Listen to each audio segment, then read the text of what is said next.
Welcome to Good Morning Hospitality, your one-stop shop for the latest news, noteworthy trends, and thought-provoking discussions across the industry. From hotels to short-term rentals to all things travel and hospitality, you'll find each episode equips you with the information that you need to start your week. Join us on Good Morning Hospitality every Wednesday, wherever you get your podcasts.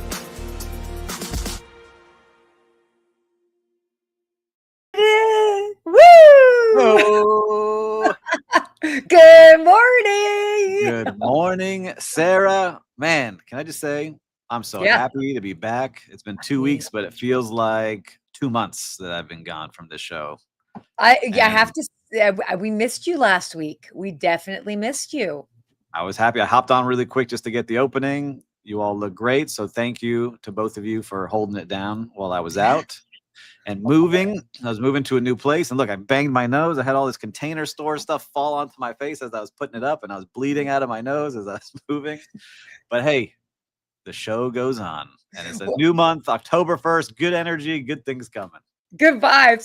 Actually, I didn't tell you this behind the scenes, but what happened? I was doing something. I am not moving, but my mother is moving. So I have been scrubbing down, and we just got keys late on Monday. We were scrubbing down everything Monday night, all day yesterday. I went to go pull out a drawer of a refrigerator to clean it that I kid you not have probably never been cleaned, and totally banged myself in the nose. And then yesterday I had a bloody nose, and I was like, oh my gosh, what's happening? Look at us. You see? Same thing across the country. The joys of moving.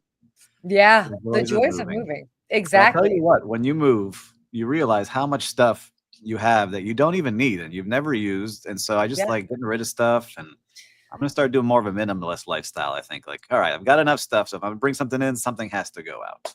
That's my rule for my closet. And I have to say, kind of since 2020, just because of how it was like I had my own place. I had a 1-bedroom, and I started then working from home. So I was like, well, I need an office. So then I had to move to a larger space. That place ended up not working out because I was above construction. Then I had to move again. So I've kind of moved 3 times since 2020, and which sounds like a lot. And it is more than how I normally live my life. But the plus side is that I've continuously cleared through my stuff. And especially when it comes to, like, as a lady, when it comes to a closet, I should say this. I should say this. As a female who has to pay attention to what she wears on camera, that's the part, because like I constantly have to have a rotating wardrobe, and that's a whole thing. So my rule generally is 1 in, 1 out. But even if it's sometimes, 2 in, 1 out, at least that kind of helps. But yeah, it's tough. It's so tough. Yeah, I'm going through my closet. I'm like, all right, I got to get some travel clothes. I have some adventures coming up. And talking about adventures, Lou, good morning. Good morning, Lou. Back from a fun vacation in Paris for a week. Paris, Sarah's one of her favorite cities. It is. I haven't been in a long time. I need to go. Because Lou's in Charleston, so you're in Miami. We recognize, and I'm in Las Vegas, so I'm at the Residence Inn. Ooh, keeping it fancy. Had to just say.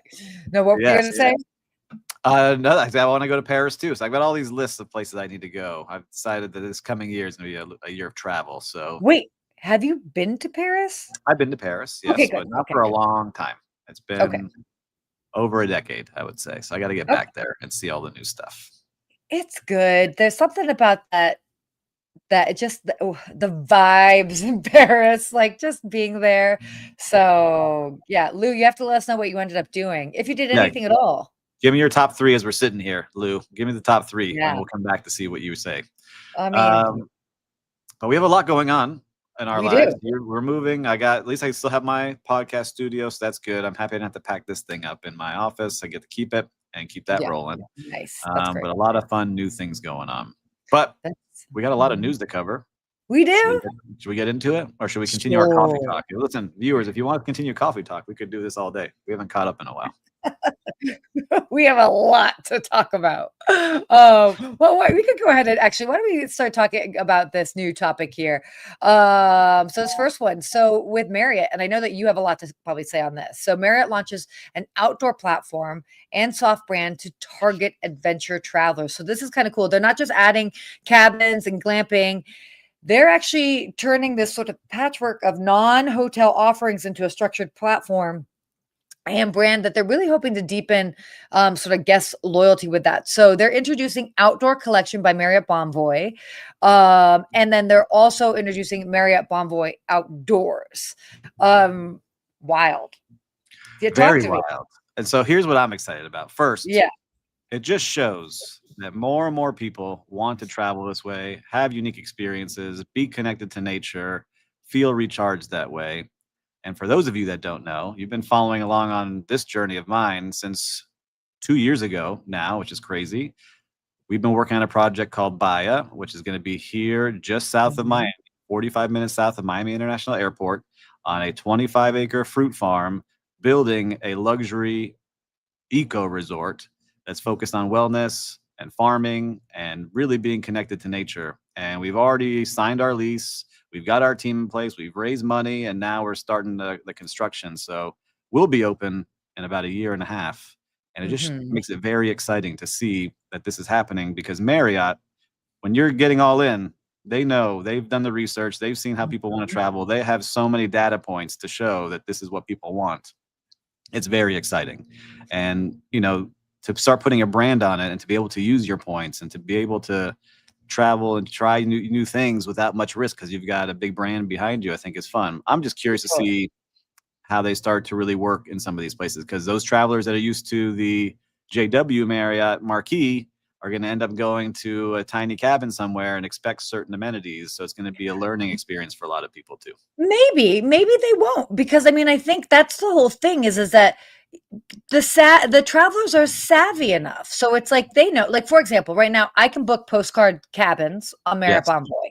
Bonvoy. Right now I'm in a residence inn. Okay. And I've definitely stayed in my fair share of JW Marriott. So I think like the traveler is savvy enough to know that, to have those different Yeah. expectations. It would be one thing if it was like postcard cabins by JW Marriott, then it would be Right. like, okay, yeah, like that, where's my sense? And like, Yeah. where's like, where's my Westin heavenly bed?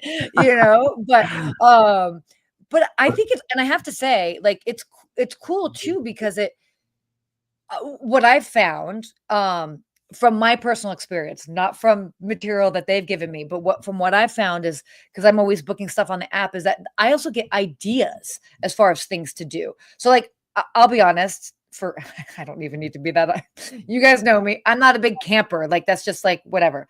That's just never been a big thing of mine. Don't laugh. Don't laugh. I would like hard windows around or walls around me. I don't whatever. But I would totally do a postcard cabin, and it's been popping up on my app. And I'm like, oh, you know what? Like, I've never done Big Bear, and there's postcard cabins by Big Bear.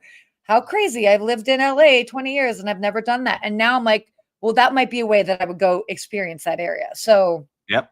I don't know. I I think like it's it. cool. That's what I think is cool about the way Marriott's doing it too, is that they're doing it by experience, not by like location or type of cabin or type of Yeah. accommodation. They're doing it by experience.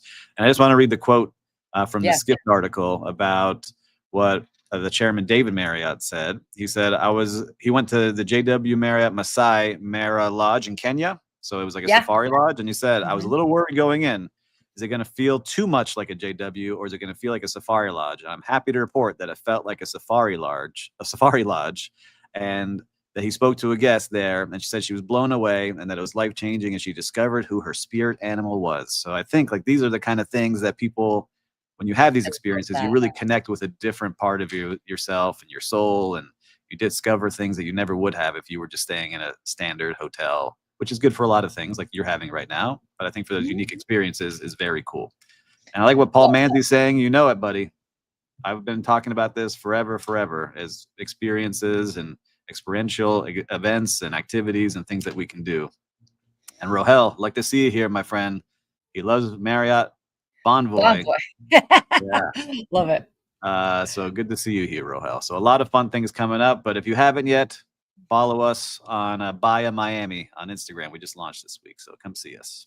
That's so exciting. That I mean, I love that. Again, it's going to show like what you're building is definitely right on track. But this is really it's cool. I mean, we saw this happen a couple of years ago in the height of the pandemic, where Marriott launched homes and villas, and now they're kind of doing the same. You know, they've got this. It's just it's an ecosystem where you've got so many different ways to stay depending on why you're traveling. Yeah. And so and it's good to see Hilton, right? Hilton did it with Auto Camp. Oh yeah, that's right. They did. Right. That's right. And now I'm curious to see if Hyatt and Accor would jump in there. I got to see what they're offering. I'm going to do some research and see what they've got going on. I find this stat interesting, and then we'll move on to the next topic. But they found that 82% of members, like Bonvoy members, expressed interest in outdoor travel. That's a lot of people. It's a gigantic number because they have hundreds of millions of people on that app, right? I think the last time we said it was like 300 million people on the Bonvoy app. Yeah, that's a lot of people. 82%. It's a good data point. I'll take it. I love this. If you had a bed and a bathroom, more people are willing to be outdoors. As somebody that's not a camper, correct. Me too. That's why when I started putting this together I'm not a camper, but I want to be outdoors, so I need that bathroom. Oh yeah. Oh, I love to be outdoors. No, I can hike for days. I tell my friends, it's so funny because I have a really good friend that I travel with, and she's like an outdoor influencer, and it's so funny because she's like, well, I don't know if you really want to camp. And I'm like, correct, not really. But I was like, but I'll even do a 16-hour hiking day. I will hike all day. I just would like solid walls around me and not something, like not a tent around me. I'm on the page. I don't want to grill my hot dog. I would like to come in from a kitchen and get my nice acai smoothie and then okay. You're way more bougie than me. Way more bougie. I don't mind. I get the massage after in the room, right? Okay, I don't need all that. I don't even need a hairdryer. Okay, just say, well, we'll see. Because I'm actually going to be climbing Mount Rainier. We're signing up a group of friends and I next year in July, so we'll see how that goes. So I'm practicing. You will see how that goes. That's crazy. Okay, well, moving on. I love this. So switching gears to the cruise industry. This is fascinating. So the cruise industry is backing the wrong fuel to cut emissions, says the Viking CEO. So Viking CEO Torsten Hagen has criticized the cruise industry because they're saying it's basically their current emission strategy is not the best for cutting solutions. And he is advocating for hydrogen fuel cells as the true zero emission alternative. And now Viking's actually ordering 2 hydrogen powered ships. That's wild. I mean, look, I like that he's really saying, because you see all of this news and headlines that yes, it is a better fuel because it has 25% less emissions, right? And they're all pushing it. But I see it. Right, my office where I'm sitting right now has a window looking at the port, and you can see when those cruise ships that are old school come in, it's just like putting smog of all kinds into the air, and they sit there idle for hours and hours as they reload, and really all of downtown Miami just gets filled with this smog from the older ships. So if we could get these ships to really change the hydrogen, and the only thing that comes out is steam, which is water, man, what a difference that would make just for this tiny little this tiny port, this port here, but the entire globe as you're traveling around to go see nature and travel the ocean and all these things. So I'm a big believer. I'm happy to see a big CEO of a big cruise ship coming through and doing it. Sorry, I just saw Pedro joined us, and he said he doesn't need a hairdryer either. We got to do a shout out to Pedro. We got to see him in Miami 2 weeks ago. We had a great time. Thanks for joining the conversation. And yeah, we know. Yeah. And by the way, it's funny because he actually just posted something and I chimed in about the hairdryer. So funny that the hairdryer. I want to tell Pedro one thing. One of the best laughs I've ever heard, especially at a dinner party. Man, just a great laugh, a good energy. Pedro, I can't wait to come see you hopefully in Portugal one day soon. It was great. And good morning to Click Media from Newport. Yeah, Craig. Good morning. That's so cool. Good to see you. Yeah, thanks guys, everybody, for joining us. It's so fun. So what's interesting, so kind of going back to this whole thing with the cruise industry. So currently they use LNG, which emits up to like 25% less carbon dioxide than oil. What? Yeah. Less. I'm agreeing with you. Yes. Oh yeah. I was like, yes, than oil-based fuels. Now what's interesting, it's look, it's cheap. We get it. They have to go through a lot of it, and it's significant. It is cheaper than hydrogen, but it just all hydrogen fuel cells. So it just all depends on like what the ultimate goal is. And I mean, it's a tricky. Those were some basically. I'll say this: is that those are some bold words by the Viking CEO. I'm glad that he said it. I think just due to the cost difference, it's going to be hard to shift things over. But Yep. I mean, once you start seeing some of the bigger brands do it, others should follow suit. Yeah, it takes one leader to really come out and really push and say it at this top level of this kind of brand that is a high-end brand. I love seeing Yeah. it. So keep pushing out there. Yeah, absolutely. All right, moving on to our next topic here. Oh my gosh, we're just touching on all the fun things. Eurostar calls out this particular airline's advantage and to make it fair. So basically, the focus really, so Eurostar is basically arguing that current policies give airlines an unfair advantage over rail. They're trying to promote more people taking Eurostar and rail services, but there's an aviation fuel tax exemption that makes air travel, what they're arguing, a bit more attractive than high rail access Yes. charges. So, and he's also, as we're going to talk about green stuff, he's also, there also is the part of the argument is that rail travel emits significantly less CO2 per passenger, so than short haul flights. But oh, everybody's getting in on the whole emissions talk here. Everyone, we're doing very green today. Outdoors, emission talks. But I can Very tell green. you this. I love traveling on train. And here in Miami through Florida, we have the Brightline train. We've talked about it a Yeah. couple times. Have you been on it yet, Sarah? Oh, no, I haven't been on the Brightline, but I've done the Eurostar.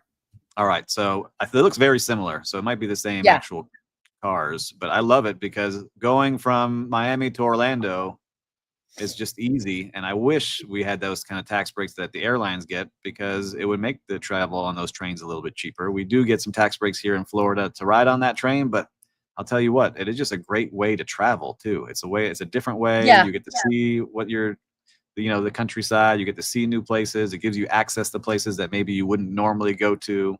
Totally. So I would love to see more train travel because I know in Europe they've got a great infrastructure for it now. Totally. Like you can go anywhere, place to place very easily. I just wish we had more of that here and it wasn't just like some old Amtraks that are beat up. Yeah, and I've had this conversation with a lot of different people about it because I've done a lot of train travel in Europe, specifically in Germany. But it just the US is so large. So for example, seeing the Brightline and how that's been such a success in Florida is great because that's made that travel there. I know that we've leaned in a little bit more in California as far as Amtrak but I'll be honest, I haven't ever taken the train in California and I sure should because that would be great to go from like San Francisco to Santa Barbara to LA to San Diego. I mean, that would be amazing. So, but they have to launch something that's going to be useful. Oh, and there's been this big talk of, since I'm in Las Vegas, for the high-speed train from Los Angeles to Las Vegas. That's the Brightline. They're building it. Are they actually finally building it? Is that Brightline? So. Listen, I can't give insider secrets, but I've heard. Oh my gosh, stop it. That's what's happening. Oh, so that's what I saw when I was driving over here. Brightline. Yeah. Yeah. I mean, look, it would definitely make it, as somebody who's done this drive a couple times now, it saves a lot. And I am, by the way, I am a big fan of traveling by train. Like I did it when I was in London. I took the Eurostar to Paris. I mean, different country, could get right out. And like, it was so easy. Yeah. What happens when you go country to country? Because I haven't done that. Do you have to have your passport ready when you get on and off the train? Yeah. So they check your passport, not necessarily, no, not off the train, but getting on the train. So they did check that.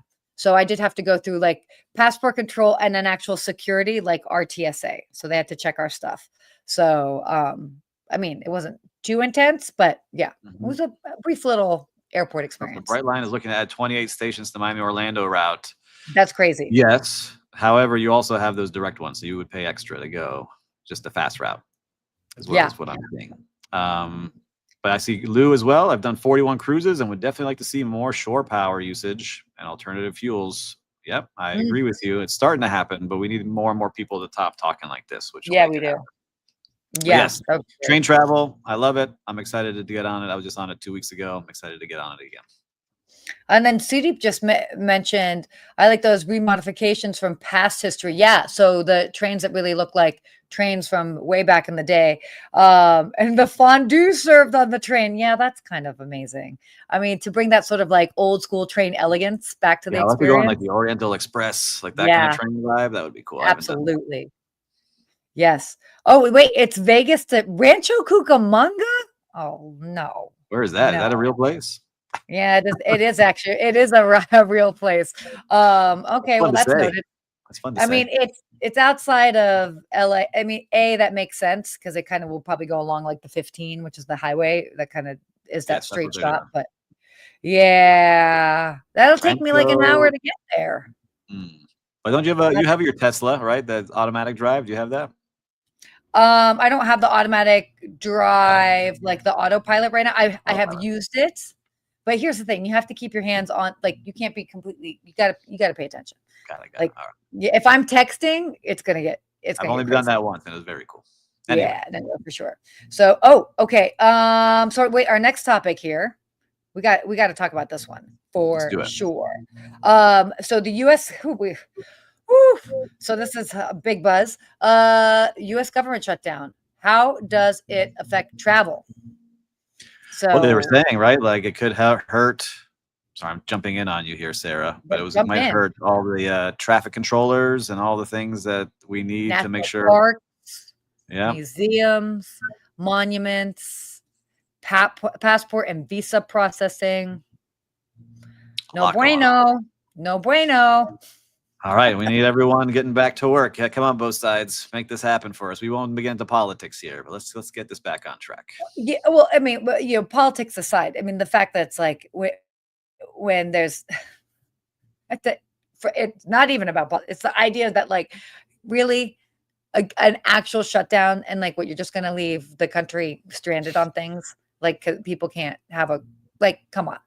You got one job here, guys. One job to keep things moving, Let's okay? go. Like what? What is going on? It's not one job, but I know. Yeah, big All deal. right, listen, we got to keep it going here. I feel like there's some things here. I want to talk about air traffic controllers, and I feel like they have a really stressful job. I was watching a whole segment on them on like CBS Sunday Morning News, like Sure. how stressful it is and the shortage of people we have Yeah. in those spaces. And it gets a little scary when you realize they're using technology that is very old. So I'm hoping with new AI and new solutions, it'll be much safer, less stressful, because there's a lot Mhm. of near misses I didn't realize up in those skies. Yeah, so and by the way, I mean, as somebody that practically lives on planes, I definitely agree. But sometimes I just wonder how much like is the same and we just happen to be hearing more about it on the news, or it's Yeah, kind of like the idea like oh, I want to buy a blue Lexus. And now see the all of a blue like sudden this. all you see are blue Lexuses on the street, So is it like what is it? Is it because we become more aware of things? Is it because it's more on the Uh, news? Or is it because it actually is more? You know? yeah, it says one of the most high stressful jobs out there when we ever see those lists of jobs. So Yeah. shout out to all of you. Keep going well. If you're watching, let us know if we're actually over exaggerating or it's always been this way. Yeah.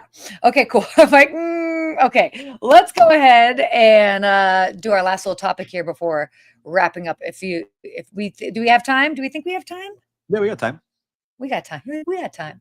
I'm so confident. We So got it. oh my gosh, booking.com is going to add 150,000 attractions, tying in Fair Harbor. So it's going to be interesting. So basically, they're directly integrating Fair Harbor's inventory, Yep. which will ultimately expand its global and US offerings.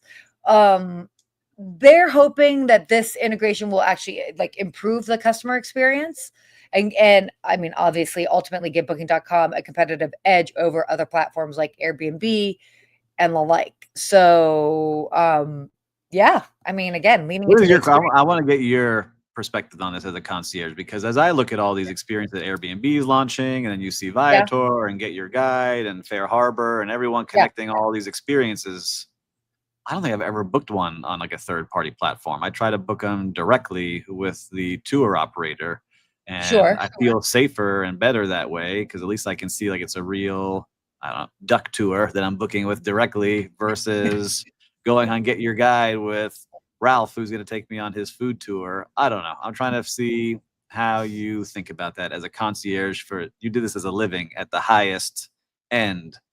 How are you booking people's experiences? Oh, I always book direct, but Okay. I'm a concierge and hotelier, so I mean, there's absolutely a place for OTAs and all of that and third parties for sure. But I'm a hotelier through and through, so I'm always going to book direct when it comes to hotels, experiences, and airlines. That's Right. just what that is. And I use them personally almost like as a search. They don't want to hear this, but like I use it as a search, and it might like help bring different um experiences or options to mind, and then I will do my research. So for example, a year and a half ago, I went with my cousin and a group of girls. We went to Costa Rica.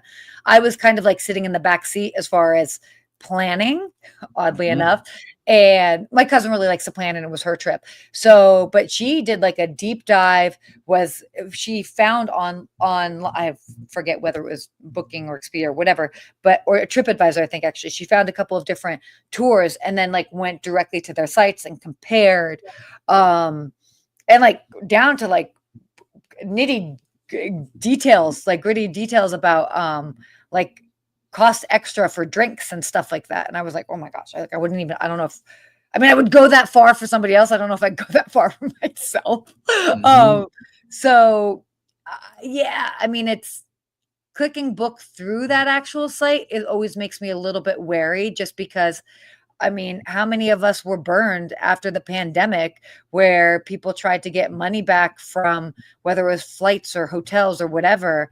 And then it's the idea of like the two cancellation policies. Like you now you have to deal with the cancellation policy from like the OTA. Like that just to me is like, no, thank you. All right. I I think I agree with you. Book direct as much as you can. Use it as research. Try to find it direct is what I would advise people. I just see so many activities and all these places and people trying to sell like make affiliate marketing dollars, which is a whole other yeah, thing by posting these activities and experiences because every single one of them. And so, listeners, viewers, to go on a tangent here, Get Your yeah, Guide, Viator, all of them. You can sign up to be an affiliate, and you yeah. can post, hey, come on, do this experience without ever having gone. And you, if somebody books on your link, you get paid commissions for doing it. So I think there's just a lot of people hustling that way and really not looking out for the best people. Anyway, Yeah. that's my take. Well, can Airbnb do that? So then actual like travel advisors can make money? Yeah, let's see. I think it's coming. That TikTok travel, it's starting to pop off. Oh my gosh, I just put that out there. But yeah, I mean, look, at the end of the day, it all depends on who you're taking the recommendation from. So if you want to go ahead and trust the OTA and the reviews, and you can, if you are good at reading reviews, you can get a pretty good sense of a business. There might be negative reviews. I've absolutely gone with businesses, even though I've read negative reviews because I've read them and I'm like, Yeah, okay, come this on. person is complaining that the sour cream was $5 Too extra in sour. room Yeah. service. Like, calm down. Like, what did you expect? Okay, or whatever it is. So, yeah, it just all depends on your source. I, as a concierge, I have to sometimes give recommendations to experiences, restaurants, things that I have not experienced myself. But part of being a good concierge is to kind of be able to sift through everything and to make um, an educated decision based on that. So it Very can good. be done. All right, listeners and viewers, if you're going to book your experience, make sure to ask a concierge before you go. Oh my gosh, crazy. All right, let's move on here to our real time recap. You got some good Yes, news here. I just want to share. I moved recently, as we talked at the top of the show, as we both got bloody noses in our moves, which is hilarious. But I want to give a shout out to our movers at City Furniture. So City Furniture also Okay. partners with us at our Tangy properties that we have. We fill it out with that. But they came, moved my furniture. It was pouring rain and a lot of things to move. They made it happen with a smile on their face and also delivered my new furniture. from City Furniture. So we had a commercial, but they were fantastic. They could have just said, hey, we can't do this. We need to wait. We need to do something else. But they delivered it, covered all the stuff, delivered it in pouring rain, made it happen here. So shout out to them. That's what I think is awesome. Shout out to them for sure. I was actually just thinking about you this morning because I was like, what is that like to move in Miami where it just like randomly rains? That's like, oh. It was rough. It was a rough move, but they made it fantastic because like I go from condo to condo. I have condo life here. So if you know living in a condo, you got to reserve both elevators at the same time. And you have to go down in one, then reserve the other and go up. And then we went a little late. So somebody else took over and we had to go on the street and then move in through a different elevator. And it was a lot of different things that happened, but they did it the entire time with a smile. And I've worked with other moving companies where it's like, oh my God, these people just got out of prison, it looks like, and they're not very happy to be here, but they did a great job. So thank you very much to the team here. They did it wonderful. Yeah, well, that's awesome. Now I feel like I need to give a shout out to the moving company that we use. Hey, Mom, what was the name of the moving company?